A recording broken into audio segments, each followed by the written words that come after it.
Hey everyone, I'm Maria Gracia Alpajaro from Legazpi, Albay, and I'm 35 years old. And bago po ako sumali sa Project Kinis is last November po, nag-breakout po talaga ako.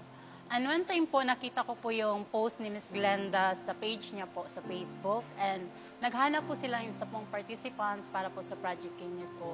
And one of my friend po talaga, in-encourage niya po ako na itry ko. And ito po, isa po ako sa pinalad at sobrang saya ko po. Sa journey po kasi ng Project Kinis, doon ko po na-realize yung paano mo mahalin yung sarili mo.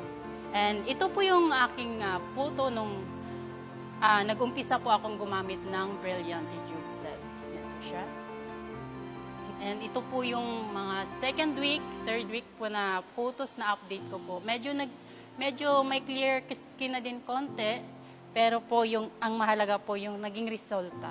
Ito po ang naging resulta sa paggamit ko po ng Brilliant Rejuve set.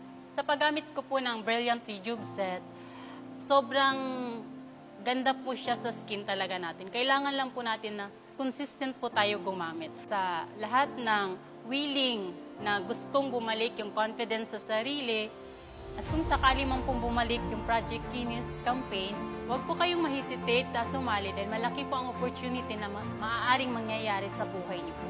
And patuloy lang po tayo sa pagtitiwala at pagmamahal sa sarili dahil merong produkto po na makakatulong sa atin para po tayo ay gumanda at bumalik ang ating self-confidence.